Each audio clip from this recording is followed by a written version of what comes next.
ನಮಸ್ಕಾರ ಸ್ನೇಹಿತರೆ, welcome back to my new vlog. ಎಲ್ಲರೂ ಹೇಗಿದ್ದೀರಾ? ಎಲ್ಲರೂ ಚೆನ್ನಾಗಿದ್ದೀರಾ ಅಂದ್ಕೊಳ್ತೀನಿ. ಹಾಗೆ ನನ್ನ ಚಾನಲನ್ನು ಯಾರಾದರೂ ಹೊಸದಾಗಿ ನೋಡ್ತಾ ಇದ್ದು ನನ್ನ ವೀಡಿಯೋಸ್ ನಿಮಗೆ ಇಷ್ಟವಾದರೆ ದಯವಿಟ್ಟು ನನ್ನ ಚಾನಲನ್ನು ಸಬ್ಸ್ಕ್ರೈಬ್ ಮಾಡಿ ನನಗೆ ಸಪೋರ್ಟ್ ಮಾಡಿ ಅಂತ ಹೇಳ್ತಾ ಇವತ್ತಿನ ವೀಡಿಯೋನ ಸ್ಟಾರ್ಟ್ ಮಾಡುವ ಬನ್ನಿ. ಇವತ್ತು ಬೆಳಗಿಂದಲೇ ತುಂಬ ಮಳೆ, ಅಂದರೆ ಹೊರಗಡೆ ಬರಲಿಕ್ಕಾಗೋದಿಲ್ಲ, ಅಷ್ಟೊಂದು ಮಳೆ ಬರ್ತಾ ಇದೆ. ಬಟ್ ಬೆಳಗ್ಗೆ ನನಗೆ ವೀಡಿಯೋ ಮಾಡಲಿಕ್ಕಾಗಿಲ್ಲ. ಈಗ ಸಂಜೆ ಒಂದು 4 ಗಂಟೆ ಆಗ್ತಾ ಬಂತು. ಬಟ್ 4 ಗಂಟೆ ಇವಾಗಿನ 7 ಗಂಟೆ, ಸಂಜೆ 7 ಗಂಟೆ ಹಾಗೆ ಕಾಣ್ತದೆ. ಯಾಕೆಂದರೆ ಅಷ್ಟೊಂದು ಮಳೆ ಮೋಡ ಆಗಿದೆ. ಹಾಗೆ ಇವಾಗ 4 ಗಂಟೆಗೆ ಲೈಟ್ ಹಾಕಿದ್ದೀನಿ ಫಾರ್ಮಲ್ಲಿ, ಅಷ್ಟು ಕತ್ತಲೆ ಇದೆ, ಅಷ್ಟೊಂದು ಹೊರಗಡೆ ಮಳೆ ಬರ್ತಾ ಇದೆ. ಇವತ್ತಿಗೆ ಕೋಳಿಗಳಿಗೆ 19 ದಿನ ಆಗ್ತದೆ. 1 ಅಥವಾ 2 ದಿನದಲ್ಲಿ ಫುಲ್ ಶೆಡ್ ಬಿಡಲಿಕ್ಕೆ ಒಂದು 90% ಶೆಡ್ ಬಿಟ್ಟಾಗಿದೆ, ಇನ್ನೊಂದು 10% ಇರುವಂಥದ್ದು. ಹಾಗೆ ಇನ್ನೊಂದು 2 ಡೇಸಲ್ಲಿ ಫುಲ್ ಶೆಡ್ ಬಿಡಬೇಕು. ಇವಾಗ 19 ದಿನ ಆಗಿದೆಯಲ್ಲ, 19 ದಿನಕ್ಕೆ ಮರಿಗಳು ಬೆಳೆದು ಸ್ವಲ್ಪ ದೊಡ್ಡದಾಗಿದೆ ಅಂತ ಹೇಳಿದರೆ 3/4 kg ಬಾಡಿ ವೆಯ್ಟ್, ಅಂದರೆ ನಿಯರ್ 750 ಗ್ರಾಮ್ಸ್ ತೂಕ ಬಂದಿದೆ. 19 ದಿನದಲ್ಲಿ ಇಷ್ಟೊಂದು ಬೆಳವಣಿಗೆ ಆಗಿದೆ. ಇನ್ನೊಂದು 20 ದಿನದಲ್ಲಿ ಅದರ ಡಬಲ್ ಆಗ್ತಾ ಹೋಗ್ತದೆ. ಇಷ್ಟು ದಿನದವರೆಗೆ 50-60 ಗ್ರಾಮ್ ಡೈಲಿ ಜಂಪ್ ಆಗ್ತಾ ಹೋಗ್ತಿತ್ತು. ಬಟ್ ಇನ್ನು 20 ದಿನದ ನಂತರ ಜಾಸ್ತಿ ಆಗ್ತದೆ, 70, 80, 90 ಡೈಲಿ. ಒಳ್ಳೆ ಫೀಡಿಂಗ್ ಆದರೆ 100 ಗ್ರಾಮ್ಸ್ವರೆಗೂ ಕೂಡ ಡೈಲಿ ವೆಯ್ಟ್ ಗೇನ್ ಆಗ್ತದೆ. ಇನ್ ಕೇಸ್ ಎಲ್ಲಿಯಾದರೂ ಮರಿಗಳಿಗೆ CRD ಅಟ್ಯಾಕ್ ಆದರೆ, ಅಂದರೆ ಕಫ ಏನಾದರೂ ಅಟ್ಯಾಕ್ ಆಗಿಬಿಟ್ರೆ ಆಟೋಮೆಟಿಕಲಿ ಲೂಸ್ ಆಫ್ ಅಂತ ಹೇಳಿದರೆ ಫೀಡ್ ಇಂಟೇಕ್ ಕಡಿಮೆ ಆಗ್ತದೆ. ಫಾರ್ ಎಕ್ಸಾಂಪಲ್, ಈಗ ದಿನಕ್ಕೆ ಇವಾಗ 19 ಡೇಸ್ ಆಗುವಾಗ ದಿನಕ್ಕೆ 100 ಗ್ರಾಮ್ ಫೀಡ್ ತಿಂತವೆ ಅವು. ಆವಾಗ ಏನಾಗ್ತದೆ ಅಂತ ಹೇಳಿದರೆ ಸಡನ್ಲಿ ಅಂದರೆ 50% ಫೀಡೇ ಡ್ರಾಪ್ ಮಾಡಿಬಿಡ್ತವೆ. ಯಾಕೆಂದರೆ ಕಫ ಇರೋದ್ರಿಂದ ಅವು ತಿನ್ನಲಿಕ್ಕಾಗೋದಿಲ್ಲ. ಹಾಗಾಗಿ ಆಟೋಮೆಟಿಕ್ಲಿ ಗ್ರೋತ್ ಅನ್ನೋದು ಡೌನ್ ಆಗ್ತದೆ. CRDಗೆ ನಾವು ಇಮಿಡಿಯೇಟಾಗಿ ನಾವು ಅದಕ್ಕೆ ಮೆಡಿಷನ್ ಕೊಡಲಿಲ್ಲ ಅಂತ ಹೇಳಿದರೆ ಮತ್ತು ಹೆಡ್ ಸ್ವೆಲ್ಲಿಂಗು ಈ ಥರ ಅಂದರೆ ಜಾಸ್ತಿ ಆಗ್ತಾ ಹೋಗ್ತದೆ. ಇನ್ ಕೇಸ್ ಹೆಡ್ ಸ್ವೆಲ್ಲಿಂಗ್ ಎಲ್ಲ ಬಂದರೆ ಈಗ ಇರುವಂಥ ವೆಯ್ಟ್ ಕೂಡ ಲಾಸ್ ಆಗ್ತದೆ. ಒಂದು ಕಡೆ ಫೀಡು ತಿನ್ನೋದಿಲ್ಲ, ವೆಯ್ಟ್ ಗೇನು ಆಗೋದಿಲ್ಲ, ಮತ್ತು ಅವರಲ್ಲಿರೋ ಬಾಡಿ ವೆಯ್ಟ್ ಕೂಡ ಲಾಸ್ ಆಗ್ತಾ ಬರ್ತದೆ. ಹಾಗೆ ಮತ್ತು ಇನ್ನು ಕೆಲವರಲ್ಲಿ ಇರತಕ್ಕಂಥ ಒಂದು ಪ್ರಶ್ನೆ, ಎಲ್ಲರಲ್ಲೂ ಆ ಪ್ರಶ್ನೆ ಇದ್ದೇ ಇರ್ತದೆ. ಯಾಕಂತ ಹೇಳಿದರೆ, ಈ ಪೌಲ್ಟ್ರಿ ಫಾರ್ಮನ್ನು ನಾವು ಮನೆ ಹತ್ತಿರ ಸಾಕ್ಬೋದಾ ಅಂತ ಕೇಳ್ತಾರೆ.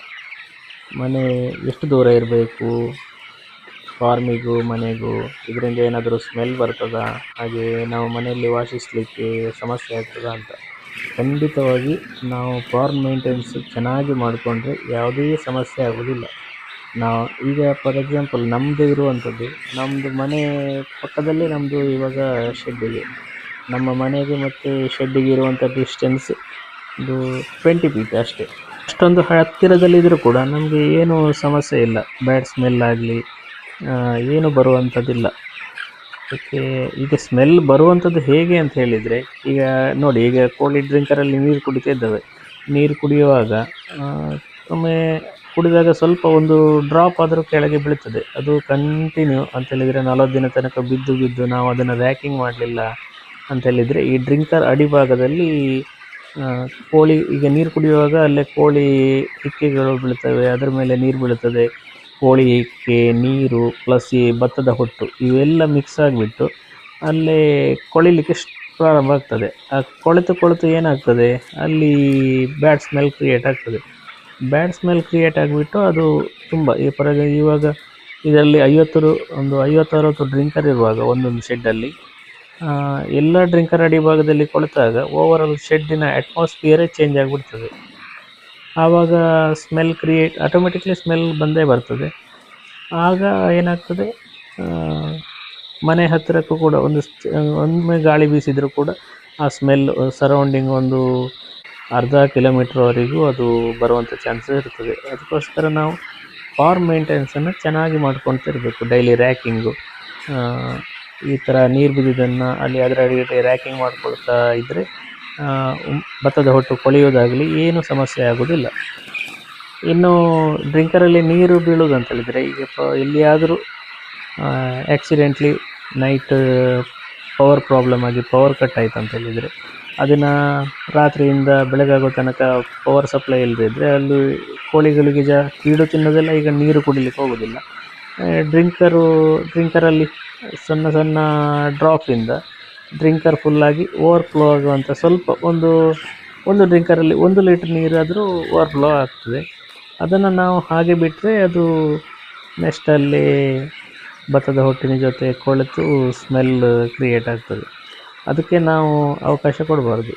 ಅದನ್ನು ನಾವು ಕರೆಕ್ಟಾಗಿ ಮೇಂಟೈನ್, ಹೇಳಿದರೆ ಡ್ರಿಂಕರ್ ಅಡಿಗಡೆ ನೀರು ಬಿದ್ದದನ್ನು ತೆಗೆದು ಹೊರಗಡೆ ಹಾಕಬೇಕಂತೇನಿಲ್ಲ.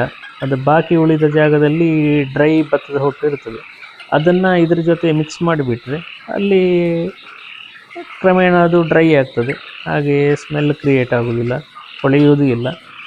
ಈ ರೀತಿ ಮಾಡ್ಕೊಳ್ಳೋದ್ರಿಂದ ನಾವು ಶೆಡ್ಡನ್ನು ನಾವು ನೀಟ್ ಆ್ಯಂಡ್ ಕ್ಲೀನಾಗಿ ಇಟ್ಕೊಳ್ಬೋದು.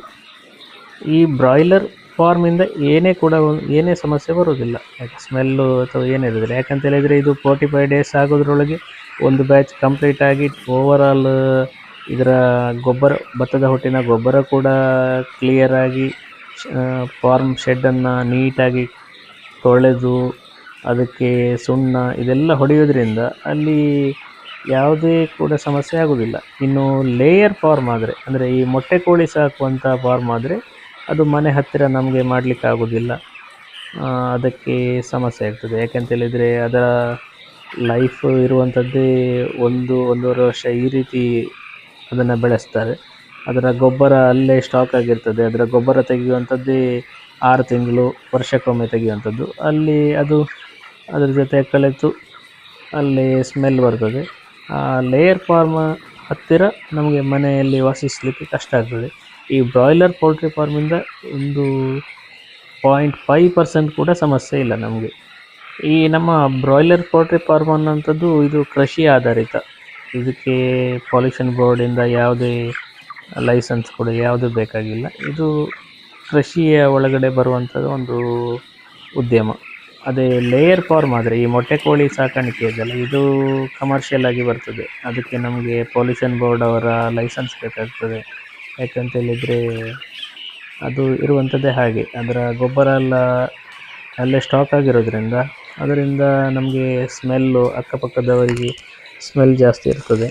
ಹಾಗಾಗಿ ಅದಕ್ಕೆ ಪೊಲ್ಯೂಷನ್ ಬೋರ್ಡ್ ಅವರ ಲೈಸೆನ್ಸ್ ಇರಬೇಕಾಗ್ತದೆ. ಆ ಫಾರ್ಮ್ ಎಲ್ಲಿ ಇರ್ತದೋ ಅದರ ಹತ್ತಿರ ಸ್ವಲ್ಪ ನಾವು ಜನಜೀವನಕ್ಕೆ ಸ್ವಲ್ಪ ಕಷ್ಟ ಆಗ್ತದೆ. ಹತ್ತಿರ ಮನೆ ಇದ್ದರೆ ಅದರ ಸ್ಮೆಲ್ ಯಾವಾಗಲೂ ಬರ್ತಾ ಇರ್ತದೆ. ಮತ್ತು ಈ ಬ್ರಾಯ್ಲರ್ ಫಾರ್ಮಿಂದ ಏನೂ ಕೂಡ ಸಮಸ್ಯೆ ಇಲ್ಲ. ಯಾರು ಬೇಕಾದರೂ, ನಮಗೆ ಉತ್ತಮವಾದ ಜಾಗ ಇದೆ ಅಂತೇಳಿದರೆ ಯಾರು ಬೇಕಾದರೂ ಇದನ್ನು ಸಾಕ್ಬೋದು. ಈ ಬ್ರಾಯ್ಲರ್ ಪೌಲ್ಟ್ರಿಯಲ್ಲಿ ಸಮಸ್ಯೆ ಇರುವುದು ಹೋಮ್ ಫ್ಲೈ ಅಂತೇಳಿದರೆ ಮನೆ ನೊಣ. ಇಲ್ಲಿ ಆದರೂ ನಾವು ಮೇಂಟೆನೆನ್ಸ್ ಚೆನ್ನಾಗಿ ಮಾಡಲಿಲ್ಲ, ಅದಕ್ಕೆ ಮೆಡಿಸಿನ್ ಇಟ್ಟಿಲ್ಲ, ಏನಾದರೂ ನೊಣಗಳು ತುಂಬ ಜಾಸ್ತಿ ಆದರೆ ನಮ್ಮ ಅಕ್ಕಪಕ್ಕದವರಿಂದ ಸ್ಥಳೀಯ ಆಡಳಿತಕ್ಕೆ ಕಂಪ್ಲೇಂಟ್ ಮಾಡಿಬಿಟ್ಟು ಪೌಲ್ಟ್ರಿ ಫಾರ್ಮನ್ನು ಸ್ಟಾಪ್ ಮಾಡಿಸುವಂಥ ಚಾನ್ಸ್ ಇರ್ತದೆ. ಅದಕ್ಕಾಗಿ ನಾವು ಆದಷ್ಟು ನಮ್ಮ ಜಾಗ್ರತೆಯಲ್ಲಿ ಇರಬೇಕು, ನೊಣ ಜಾಸ್ತಿ ಆಗದಾಗೆ ನೋಡಿಕೊಳ್ಬೇಕು. ಮತ್ತು ನಾವು ಸತ್ತ ಕೋಳಿಯನ್ನು ಸೂಕ್ತವಾಗಿ ವಿಲೇವಾರಿ ಮಾಡಬೇಕು. ಎಲ್ಲೆಂದರಲ್ಲಿ ಅದನ್ನು ಬಿಸಾಡಿದರೆ ಪರಿಸರಕ್ಕೂ ಹಾನಿಯಾಗ್ತದೆ. ಯಾಕೆಂದರೆ ಅಕ್ಕಪಕ್ಕದವರು ಕಂಪ್ಲೇಂಟ್ ಮಾಡಿ ನಮಗೆ ಫಾರ್ಮರಿಗೆ ಸಮಸ್ಯೆ ಆಗುವ ಚಾನ್ಸಸ್ ಜಾಸ್ತಿ ಇರ್ತದೆ. ಆದ್ದರಿಂದ ಅದನ್ನು ಸತ್ತ ಕೋಳಿ ಮತ್ತು ನೊಣ ಇವೆರಡನ್ನು ನಾವು ಕಂಟ್ರೋಲಲ್ಲಿ ಇಟ್ಕೊಂಡ್ರೆ ಯಾವುದೇ ಸಮಸ್ಯೆ ಇಲ್ಲ. ಇದು ನನ್ನ ಇವತ್ತಿನ ವ್ಲಾಗ್. ಈ ವಿಡಿಯೋ ನಿಮಗೆ ಇಷ್ಟವಾದರೆ ದಯವಿಟ್ಟು ಲೈಕ್ ಮಾಡಿ, ಶೇರ್ ಮಾಡಿ, ಹಾಗೆ ನಿಮ್ಮ ಅನಿಸಿಕೆಗಳನ್ನು ಕಮೆಂಟ್ ಮೂಲಕ ನನಗೆ ತಿಳಿಸಿ ಅಂತ ಹೇಳ್ತಾ ಇನ್ನೊಂದು ಹೊಸ ವ್ಲಾಗ್ನೊಂದಿಗೆ ನಾಳೆ ಸಿಗ್ತೇನೆ. ಎಲ್ಲರಿಗೂ ಧನ್ಯವಾದಗಳು.